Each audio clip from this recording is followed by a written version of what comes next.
live from Trinidad and Tobago. Welcome to Connections 50 Plus Wednesdays live show. I am Terri-Ann Joseph Brathwaite. And I am Jennifer Gibbons Joseph.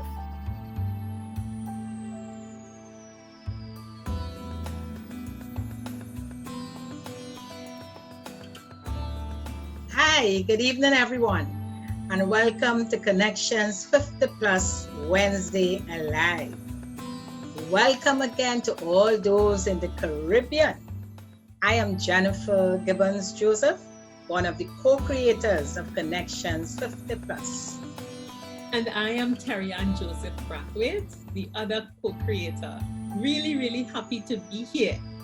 How are you all? Yes, Terri-Ann.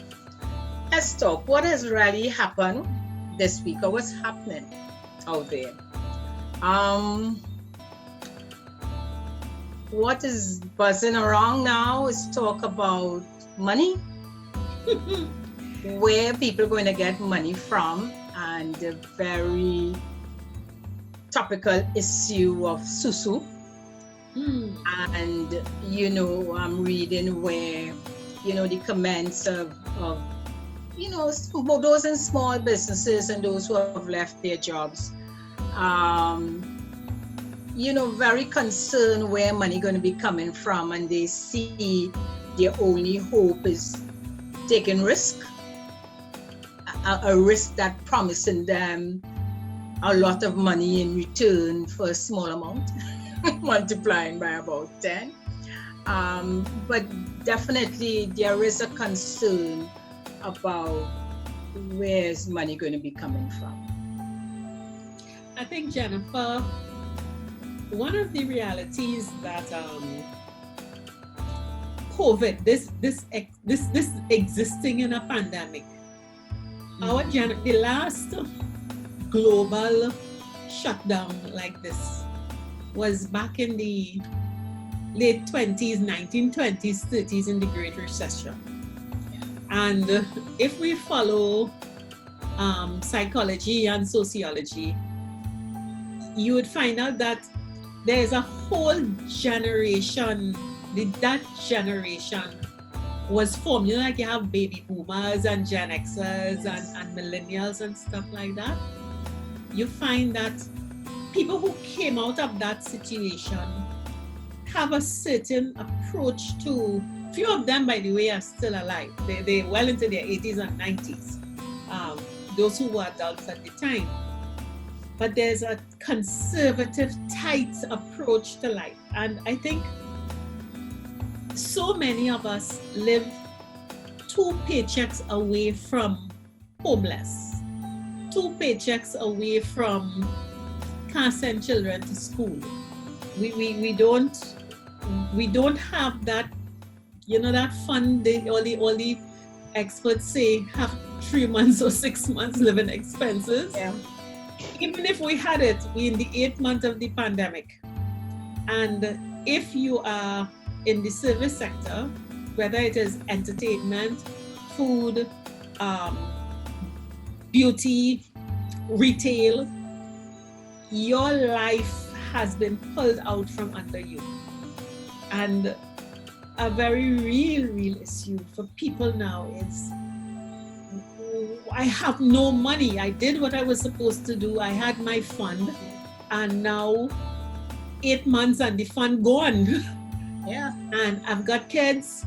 I have an apartment I have to sustain. I don't know. My boss has said the business have to close down. I was put on half pay, and people are really facing what people in the 30s may have faced: total decimation of your savings, disappearance of your job. So even if you have a job still, the salary is so much less. And now we're really coming face to face with how much we depend on money, currency, to live. How much we depend on that salary to be able to exchange and get things. And without it, people are having a really tough time. But Terri-Ann, as you said, when you go back in those days and looking at the history and really understanding what our parents did or grandparents did in those days to survive it. And the stories that I have heard really was all about, and I guess that is where that term come from, tightening your belt and banding your belly, that those type of comments. But you're looking at so many years after where we are, or should be, and I would say we are, more advancing technology, a lot more educated, etc. Don't you think we should be able, learning from that time, develop new strategies to cope? I think that's an unfair assumption. First of all, at that time, it's the 1930s, and I'm going to apply it to our situation in Trinidad. If you're in the 1930s and the issue of aspiration and dream and make your own income, a lot of the adults in Trinidad may have been illiterate, may have barely got past probably standard 3, standard 4. Okay, so what was a hope or a dream might have been on a level, and you hardly had a pan, so tightening the belt was tightening a string. But when you come down into the 21st century and you've gone through more than 100 years, because just about another 100 years would have passed, the 1930s, 20s, and 30s, we are into 2020 now. And the 3 generations in that 100-year period are like chalk and cheese. So in terms of our exposures to education, to travel, to the base understanding of what is your human right, the fact that the UN has a charter that says there are human rights, those things didn't exist at that time. So what people today expect, if I go to school, I work hard, I do my best, I will build up in my career, and my career doesn't mean I'm big fan, it's what I do for a living. And I report to work and I serve the job professionally and with all my might, then by my means I will be able to survive. And usually if I lose it, it is an individual thing, either by my own fault or somebody bad mind, and I could still go and find something else. But here we have this pandemic that is systemic, and nothing that has been prescribed, which is educate yourself, be conscientious, be dedicated. Nothing that has been prescribed could deal with this. And it's hitting everybody. Terri-Ann, while I agree with you in terms of the different times, what I'm looking at is the solution, understanding that we have been, in terms of the level of education, exposure, etc., is at a much higher level. Mm-hmm. However, in terms of what has to be done, so for instance, that simple measure or that term of tightening your belt, I am looking at, here we have so many of us who may have been at say, the middle class and figure that, okay, you have done what you had to do to enjoy a comfortable life, and that has been taken away from you. That you look at the solution for that is sitting back or panicking or shutting down is not going to help. No. Okay? No. But when I use and I'm looking at the term tighten your belt, however they did it then, how we translate it now is seeing that the luxuries we had before or we enjoy, we definitely cannot enjoy it again. All right. So then we start looking at ways to, just as how the company's downsizing, we too have to look at our lives and consider doing some downsizing. And in that downsizing, it would be where you and many people are already saying that they weren't going to dinner anyway.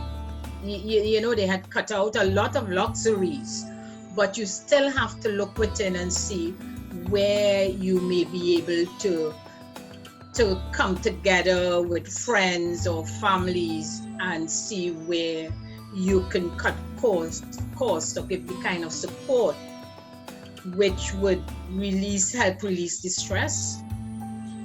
Jen, I think that refers to people who, I think everybody is on a sliding scale in terms of how you could do it.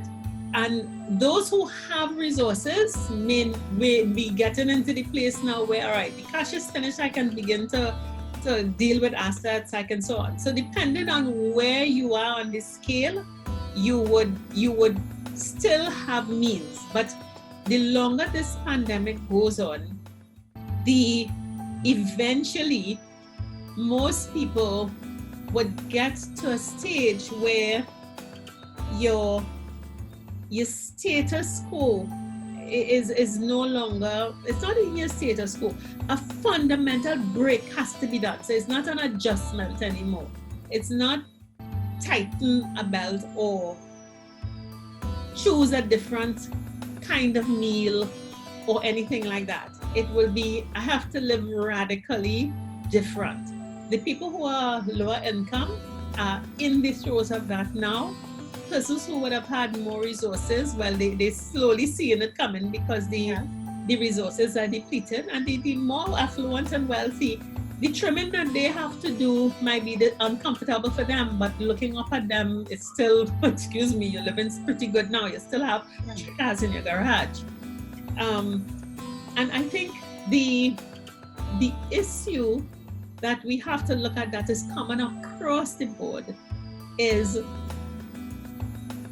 that mental shift that has to occur, because what is normal and normal, you live in normal, it has different levels of normal. So I might have been eating steak 5 times a week. Adjustment, maybe I'll eat steak twice a week. All right. But if you have to now, okay, because I can't raise a cow, I have to only buy meat. So it means I have to plant what I will eat, which is become a subsistence, literally have a subsistence life. If you've not been in that, you are going to be in a total stress. The other day, you gave me the little anecdote. When the pandemic started, a lot of people started gardening. Yeah, we go into garden. Many of them right now, when you ask them about the garden, you know, the stress that is required to maintain a garden is too much for them to bear, given the stress of continuing to live and manage in the pandemic. So something's got to change. Something's got to break. Regardless of the level you are, I'm agreeing, changes has to be made. The pressure is more, of course, of those who don't have at all. But who had little and right now don't have. But across the board, we all have to look within, examine the situation, and make that critical decision as to what would be the next step. And the next step for me, when I'm looking out there and listening to clients and looking at situations, is that this is where, as you say, they take the village to at this stage to come together. We have to now create a village because the village it was no more. create a village, whether the village consists on the real village people or just the people around you or family, and put our heads together and come up with what each person's strengths are, what you could bring to the table. Look at bartering system, which is again bringing from the old what happened then to now. It's really thinking out of the box. It's really thinking out of the box. Yeah, and I think there's a step before that. And I might sound a little extreme or a little pessimistic here, but I don't believe that the village concept is something that a lot of people are willing to embrace, even when you're at rock bottom, because we are so inherently programmed to be selfish. You can't be in a village if you're selfish. And our culture, just the way we live, and I don't mean selfish in the bad damnation way. We take care of ourselves. So even if you go into the village pool, the barter pool, you're going to likely to not take what you need. You'll take a little bit extra. I think the step that has to precede that, and this restructure, and it comes right back to some of the things that we're doing, is there has to be first self-examination. Yes. So before you even think about collaborating with somebody and village and share, people have to look in the mirror and really, really look at the body or the entity that is their life. And I think a lot of people are being confronted with that, because now the money gone, 3 salaries pass, the money you had in the 6 months or the 3 months you had in the thing has dwindled, and you're sitting in a home or apartment surrounded by a set of stuff that probably not scalable and can help you. And you're looking at children who struggling with online education, who struggling with all kinds of things, and you know the long time hunter-gatherer, you have to get up and go out and find it. Yeah. And if you don't bring something back home, the tribe, the flock, the pack, the family just doesn't eat. But finding it is not a job, it's not a salary thing, you know. So a lot of people don't even know, what do I have that I can go out there and trade? What do I have to put your skills to use? Yeah. What can I do? Because we've lived in a for generations, for years, where the job, get the job, and it will take care of you, and you get promoted, and you will retire with your pension, and the state, the government will take care of you. You will get your pension, you'll get your social assistance, you'll get all kinds of things, food cards, contracts, all kinds of things. But because the source of all of that is dried up, people are now left with themselves. And I mean, we've said it before, it's literally the third act is up, drops on you. You mightn't be 50 or 60, yeah. You might be 20 or 30. And it is suddenly upon you, and what was past is no longer there. And you now have to look at your children, look at your parents, look at your family, look at whoever is dependent on you, and you have to go and find it. And you have no clue. And that, I mean, Jan, you talked to me about chatting with someone this week who is into doing services to people, and the person was realizing they had to just completely change their approach. You have to.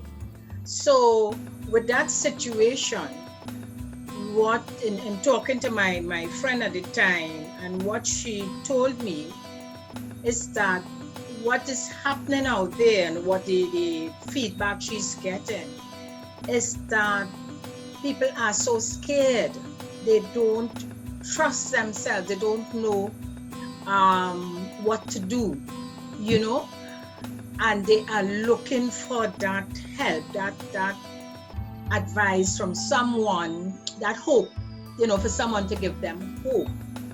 And, you know, she really was referring to generally, because it really wasn't to 50 plus, it was general. It's everybody. But I am seeing for the 50 plus that if we run scared, then it's like the household or persons who looking up to you will just give up. Jennifer, I think, you know, I come back to the point, and I have to come back to our programs. And you know, sometimes I say we have to be careful that what comes easily to us, we assume is easy for other people. True, yes. All right. And we are trained and experienced counselors, advisors, and we know what to do. A person who has been in their job and expecting a certain progress of life, when it just pulls out under them, they don't have the experience of recouping. And Jennifer, in the last 50 years, we've really not had any major issues that will cause a lot of. You had a blimp here or there. All right, the last big recession lasted probably 66, a short period of time, but it affected sectors. It wasn't everybody out of work. So the average person, I don't believe, has the skills or the experience to. That person has to go back inside themselves and discover, you know. And I have to say that it is really provident that when we started Connections 50 Plus, we said from day one, the first thing you have to do is step back and look at yourself. Assess yourself. Get to know and understand yourself. And last week when Nika was talking about the life transition, because all of this is life transition, you know, she made the point that many people, when they get to face a new door, one door's closed, and we talked about it in terms of going on to the third stage at 50 plus, but this is everybody now. People have to really go inside of themselves and search and try and figure out, based on what I was doing, what skill do I have inside of there that I can extract, that I can go out there and get something. And most people don't have that inherently at their fingertips or even anywhere near their hand to be able to reach it and pull it. And that is why I think a lot of people are just paralyzed and afraid and lost because they really don't know. And many people are saying to them, start a business, go and do something. But you start what can I do? I was a clerk in this office. I filed papers for this boss. I did insurance claims. What you're telling me to go and do is not an insurance company, it's not a bank, it's not a store. So what am I to stand up at the side of the road and do? And I think not many people are telling people, okay, come, sit down, settle down, and let's really look at you, what you've done before, and what is valuable in it that can carry you forward. I think we have a lot of instances of talking at people, and that is just getting people deeper into a hole. Well, Terri-Ann, with even asking people to go within and examine themselves and look, really recognizing their skills or talent, even that is difficult for them to do. All right? So I'm aware of that. It is difficult. I am hoping with us chatting and sharing our ideas and how we feel, that for those who really struggling to even do that self examination or introspection, that they know they can reach out, for help, because there is a method in which there's a process in which you can, to help you do that self-examination, but we both agree it's the start of the whole process. Yeah. And I think I would like to say to people, I mean, we deal with the 50 plus, and that is because the way that a person who is over 50 thinks is very, very different to the way that someone in their 20s or 30s will think. But I want to say to people that what we do assumes a blank slate. We assume a blank slate, and we go in using the assessments to help you discover and be much clearer about it. Sometimes you know who you are, but you just don't have the language to put it together. You just know it intuitively. I like these kinds of things, but articulate what they are, and that's what we do. And from there, we help you to chart a course that might fit you, and at least you can make the first 10-20 steps on the journey, and I think that is so important, because people need to start over,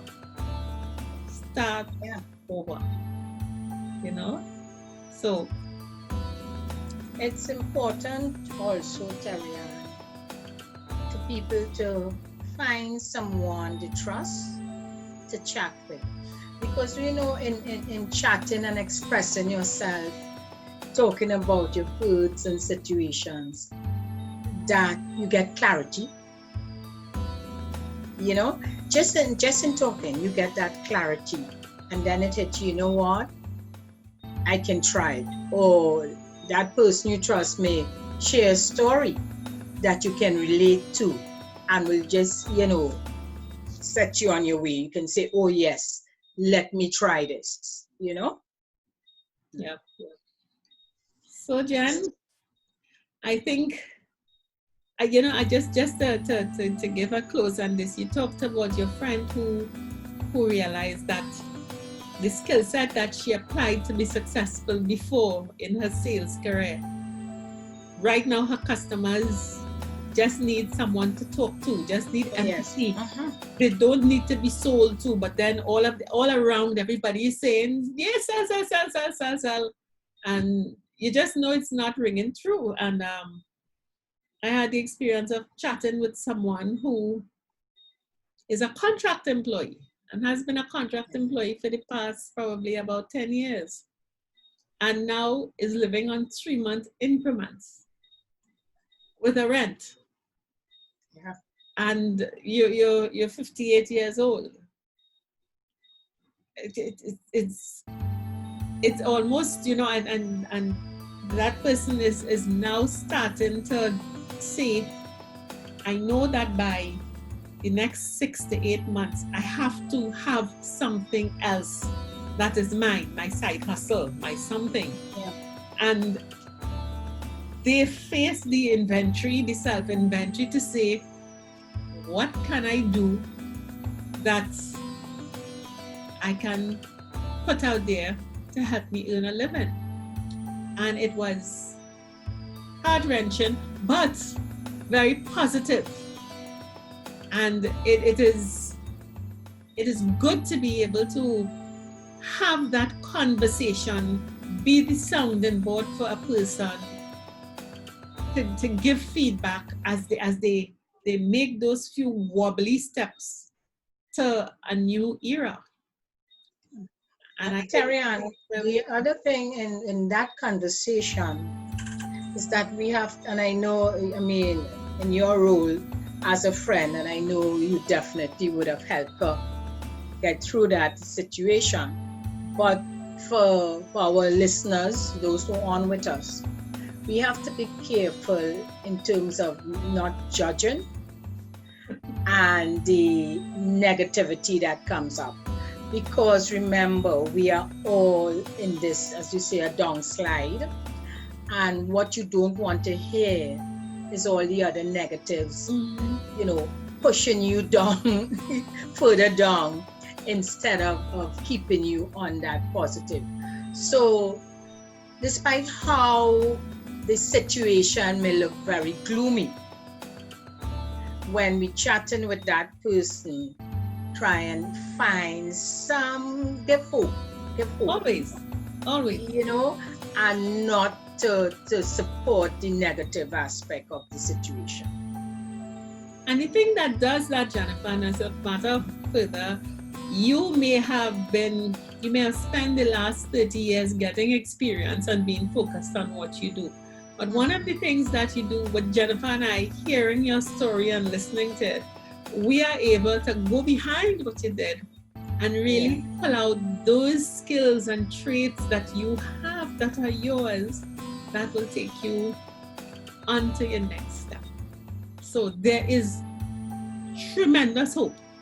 There's work, there's effort, there might be some ups and downs, but there is hope, and we will get through this. We absolutely will.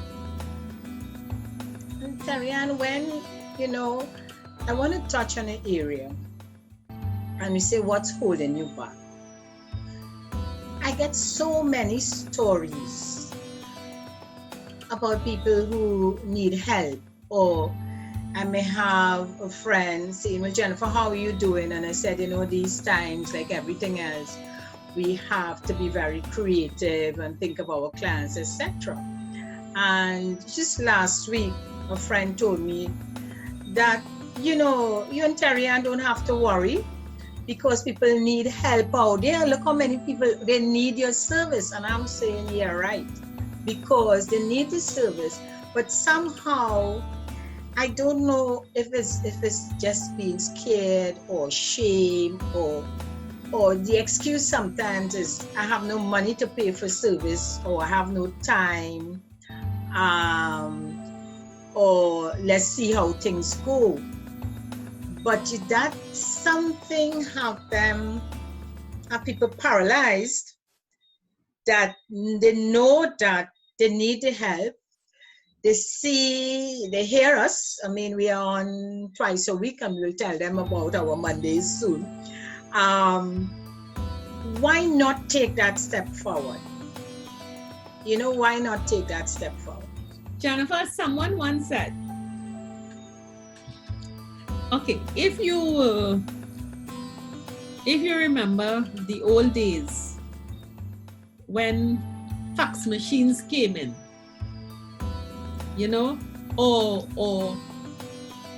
when the old days of typewriters. My mother was a stenographer in the Ministry of Works, and with the old typewriter, click, click, click, click, click, and the ribbon, and they made 2 or 3 copies with carbon paper, and if you had to correct, you put the little white off on your.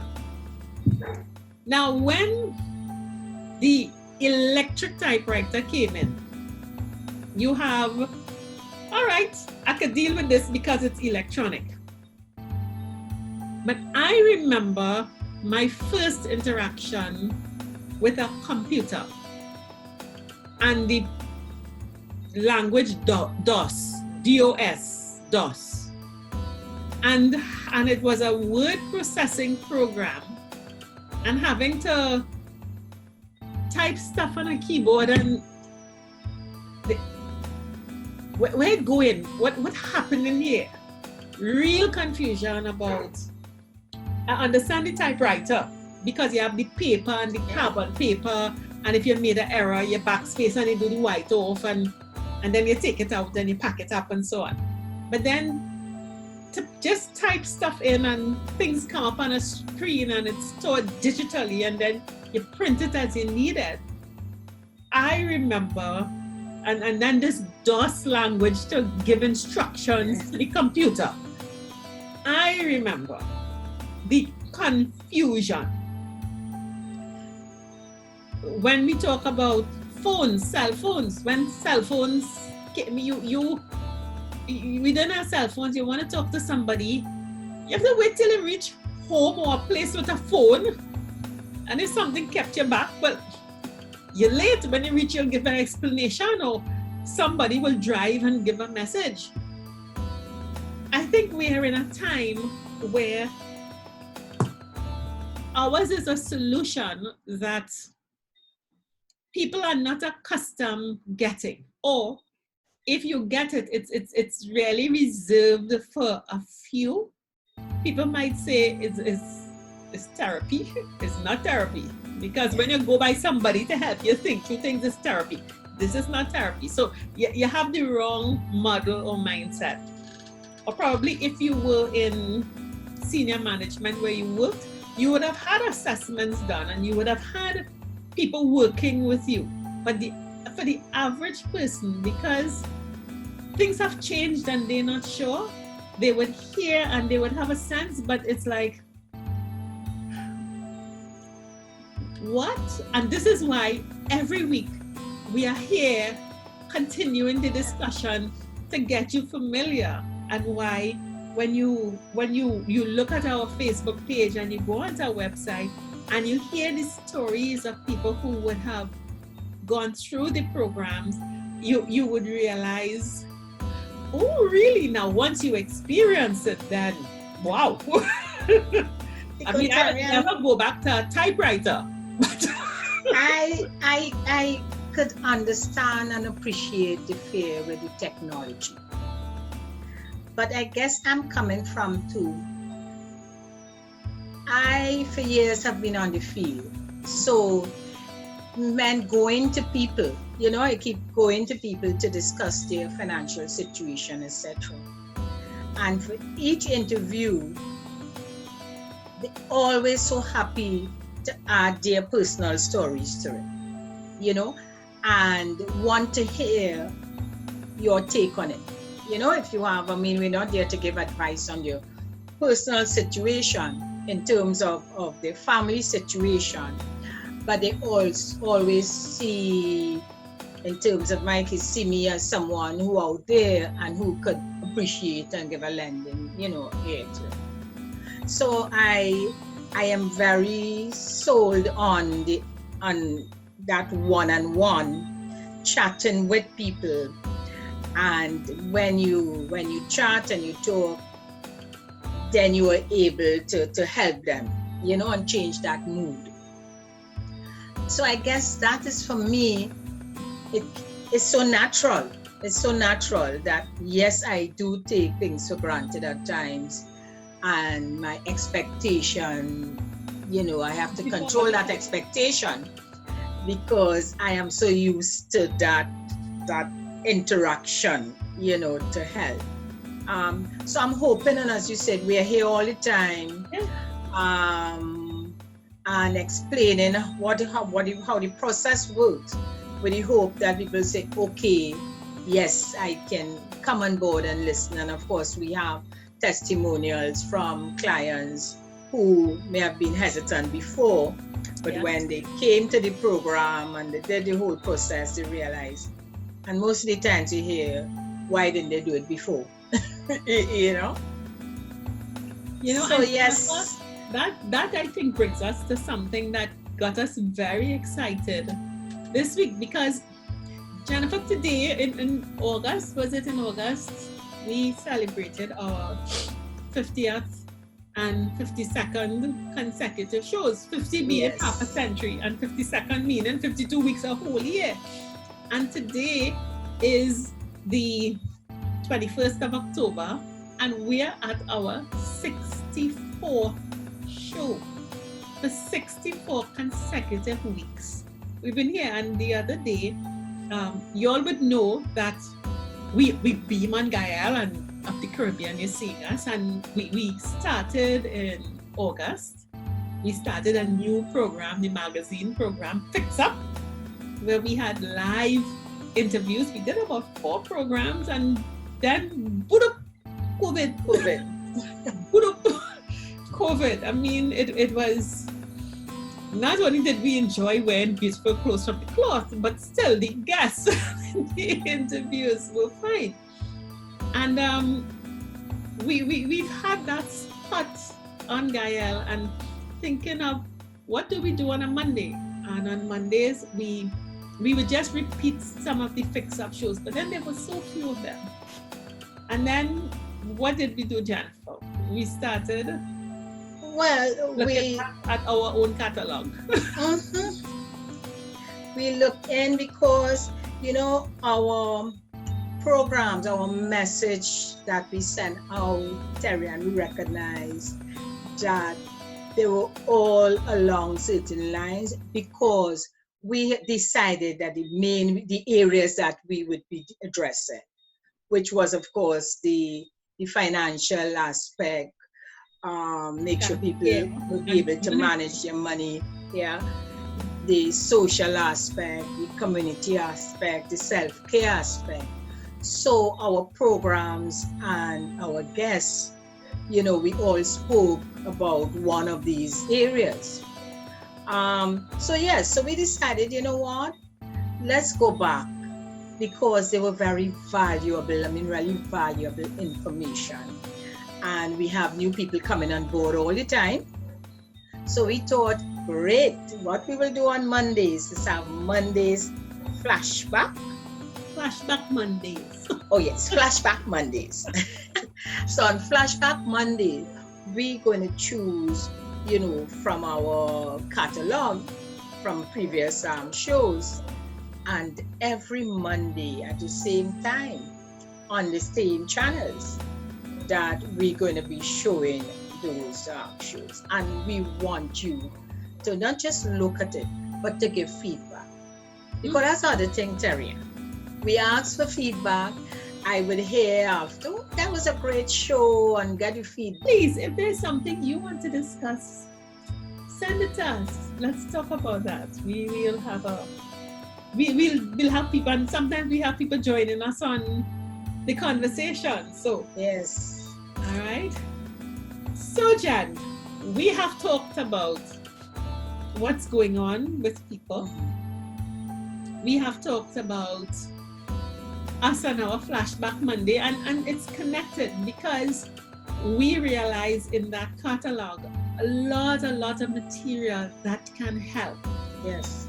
And what we really would like you all to do is, to the extent that you see it and it's valuable to you, share it, introduce your friends to it, and let's get this act going, And Terri-Ann, it's important, and what we want to be always in connection with you. All right? So we want to always connect. So if you keep telling us, give us that feedback, we would be doing what you want us to do in terms of the discussion, in terms of the type of programs. How can we help you? Especially now. And as we say, this is a different time to end. So sometimes what you thought would have worked before, what worked before may not work now. Right? What we know for sure is to see that engaging, that being with you on a one-on-one definitely would make that difference. So Jennifer, I think it's time that we hear from people who have experienced this recently. Yes, it is very important, especially, Terri-Ann, with the assessments. The assessments, some people, when, we let them know, hey, all our programs now have assessments, they feel a little intimidated and say, Jennifer, what are you assessing? What it's all about. And as you mentioned, Nika explained how important it is. Despite your age, it's important for you to keep checking yourself to see where you are now. But Jen, I think we need to remind people first to put it in context. That last week, if you go back to last Wednesday's show, Oh yes, so not everybody may have looked at last Yes. Wednesday's show. We had, you all will know that Jen and I have really launched Take Action campaign. And that campaign started back in September, August, September. We started to really, really say, take action on your life. And we started, there are really two legs to that Take Action campaign. It's the Reset program, and we launched the Essentials Toolkit last week. And we had all of our assessors. We had Janessa talking about the program. We had Nika talking about the life transition part. We had our financial expert, Jennifer Yes. Gibbons, talking about the financial assessment. And we had Maria Elias Smith talking about well-being and wellness. And they really, really went in to help us understand how they were going about helping you to reset or building your toolkit to move forward, you know. So when we talk about assessments, that's what we talk Yes. about. And we did have a program, maybe we would play it again, where we had our clients give feedback on the reset. Yes. And this time we had clients now giving us the feedback on the Essentials Toolkit, which consists of the 3 areas Terri-Ann just spoke about. Yes. So Terri-Ann did ask a couple questions. She put some questions to them, and they responded, of course, very positively to the questions. And just to give you some background of who we asked, 2 of our clients to, give us the briefing, and so that you will know who you're going to be hearing from. These are all voice notes, so we don't have images. They didn't give us permission to put images forward. One person agreed that they could be identified. The other person requested anonymity, and we have no problem with that. So the gentleman that you'll be hearing is Michael Gray. He is the former program director for the International Masters of Business Administration at the Arthur Lovejock Global School of Business. And he has years and years of leadership experience. And we thought he was a wonderful choice for choosing our Essentials Toolkit because he was on a pivot. Because Yes. as we know, he's going on to another stage of life. And we were thrilled that he did the Essentials Toolkit and gave us feedback. And you're going to hear his words, you're going to hear his voice. The other person I will call Christine. Now, Michael is based in Trinidad. Christine is in the education sector, and she is currently employed. And she is based in New York City. She teaches 14 and 15-year-olds in the New York City education system. And because she is currently employed and ongoing, she requested that her name and her information be left private. So of course, Christine is a pseudonym. But she also sent us her feedback on our questions. And Jen and I really, really thrilled to have you hear from them, because you hear it from us all the time. Yes. It's us, our products. But what you will be hearing are their responses to the questions about their experience with the Essentials Toolkit. So Jen, our first question was, what was your overall opinion of the Essentials Toolkit as a vehicle to help you plan your transition to your third act?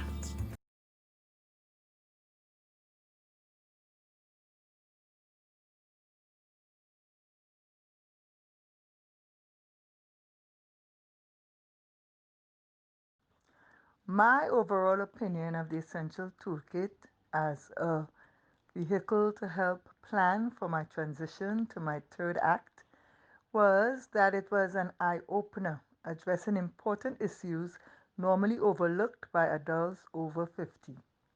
I think it was insightful and led me to think deeply about matters that are important to everyone, but especially the mature group you have chosen to work with.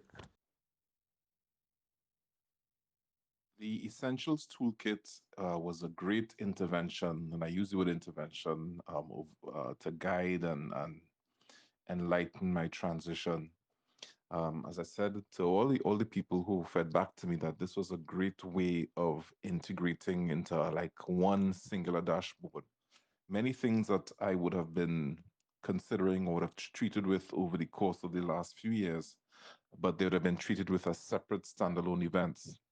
But in pulling them all together, you were able to get a strategic viewpoint of where I was and what areas needed the next step of attention, what needed more focus, where was I okay for now.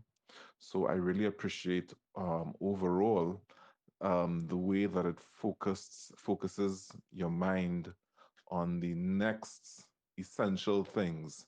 Um, at this stage of life, some of the more philosophical things should be settled or at least more close to settled. But in terms of the practical things of getting moving and to spend as least possible amount of time in transition and moving into purpose, I think it's a great intervention. Okay, so we heard that one. The second question that we asked is the toolkit has three parts: life transition, financial, and wellness. Please share your thoughts on how each assessment would positively impact on your life moving forward.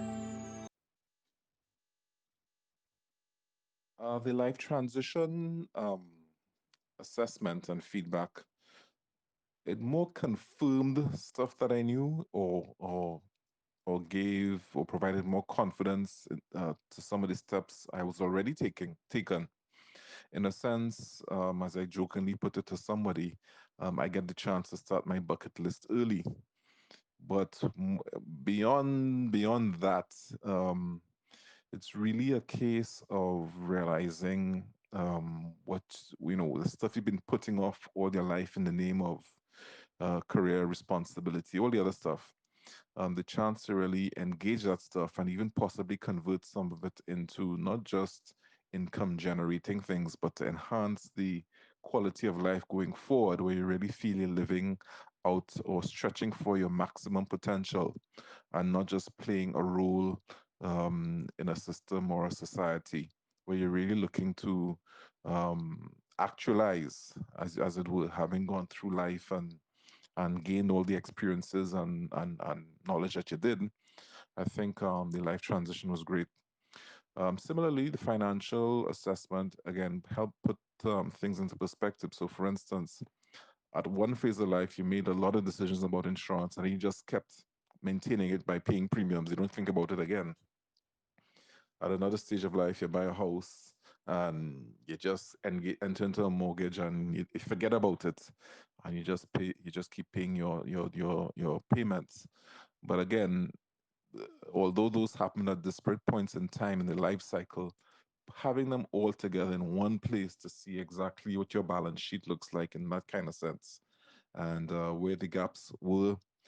Some of the issues again, at one point in time, estate planning and making a will was all the rage, and every second person was talking to you about that. But again, it was a discrete event. So now that I have a perspective in terms of all the key things that I need to have my finger on, I can then make more informed decisions. Um, I also appreciated, as came out in the discussion, that ranges were used and not absolute figures that could paralyze or intimidate, because I'm not one of those people who walk around with all those minute details down to the last, dollar and 25 cents in my head. So I think I appreciated that as well. It was user friendly. In terms of wellness, that was a revelation of sorts. Again, at some point in time, depending on what's going around in your social circle or what you hear of at the particular point in time, you get this thing, oh gosh, I need to check my blood pressure, or I need to be cognizant of how much water I'm drinking. And again, those are episodic. In this case, again, it was all pulled together in one assessment, which again allowed for a realistic and holistic view as opposed to a piecemeal, well, this is all right, that is all right. I need some work here and need some work there. But again, seeing the overall picture and some of the implications it means for quality of life going forward, again, I really, really appreciated. So overall, it provides a strategic viewpoint of the key areas, not only that helps you determine where you are now, but in terms of giving you a platform to thrust off from so that you can enhance your quality of life going forward in a conscientious, strategic, and efficient way. Question number 4. During this period, Question number 4. What would you say to other 50 plus persons who during this period need to pivot and are unaware of a vehicle as the Essentials Toolkit? I would say to the other 50 plus persons, unless you're such a personally organized superstar, take this, I mean, make this investment. It does not, it would the returns in terms of clarity, in terms of focus, in terms of even if it's just affirmation or confirmation from a data-driven point of view, are more than worth it. Again, as I said, we as responsible adults, we go through our life cycle, and at particular points in time, we do the responsible things: buy a house, send our kids to school, buy insurance, then buy some more insurance, and buy another type of insurance, and then if your job has, particular offers or benefits, health insurance, you adopt that, you adopt those as well. But to do that at discrete points along the life cycle, I think for me, the biggest benefit was seeing it all consolidated on one page in one place and saying, okay, these are the sum total of all the choices I've made over my life cycle. And we we can now make a really, really informed decision. So unless you're one of those who have your spreadsheets up to date and you're just hyper organized and totally clear, or you might even have somebody doing that for you, this is something to really do as we enter our third act. question number 4. During this period, I will advise and encourage other 50 plus persons to invest in the Essential Toolkit since it can be an essential source of information. For example,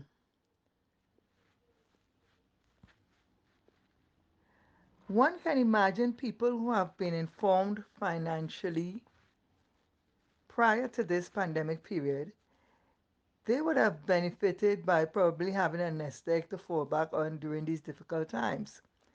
So that's why I would advise and definitely encourage the over 50 population to ensure their future mentally, physically, and financially by purchasing this essential toolkit and keeping it as a form of a source of information for their future. Keep it, handy at all times. Well, 50 plussers, you heard Time it to from pivot. them. Yes. It's time to pivot. As Michael said, invest in yourself. Both of them are pretty much aware of what they were doing, and yet so much value came out of them experiencing the Essential Toolkit. Again, I encourage, invest in yourself, because Terri-Ann, you need to put out, invest, and then listen to me. That is you. It's giving you. Terri-Ann, I am really so happy that they both, gave us that feedback and allowed us to have it, recorded for us. Publish it. Because as you said, many people, they don't want to go public. It's personal. It's very personal. Because it is. So it was really, I'm very happy that they did it. And for you all who listening in, to understand, I know you have a better idea now what this is all about, and definitely see that it can help you move forward and, as you said, take action. Is it 21st of October? Just the other day, we talked about it being the 1st of October and the start of the last quarter of the year. This first month of the 3 before 2021 is almost done. The Christmas list has to be done, and we know you're facing a lot, but join us. Either do the reset where you seek how you can go into a different stage in life, or invest in the Essentials Toolkit to get a good sense of where you are for yourself or for someone that you care about. And what I would like to add to Terri-Ann is again extended invitation to all of you all out there. Feel free to give us a call if you want more information, you want to talk to us directly. Give us a call, yes. And we would, chat with you to reassure you, if you're a bit hesitant and you're not too sure and you prefer have that one-on-one conversation, we are open and really looking forward for that call. So, this one. And they have the numbers. So let me give you the numbers again. So my number, you'll get it, 868-685-8834.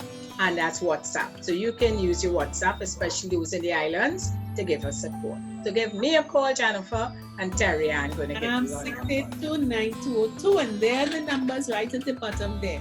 And you have our email address also. So it's not too hard. It's hard, but you have support. CONEC-TIONS 50 is here to help you. You can do it. You get through it. Really, remember, we have Flashback Monday. So Monday, look for us from 6 p.m. So see you guys. Bye for now. 50 Plus Tribe and followers from TNT and the Caribbean. Thank you for joining us on this CONEC-TIONS 50 Plus Wednesday Alive show. We hope you enjoyed the lively conversation and look forward to seeing you next week. Don't forget to like and share our Facebook page and subscribe to our YouTube channel. We really love getting your feedback. Bye for now.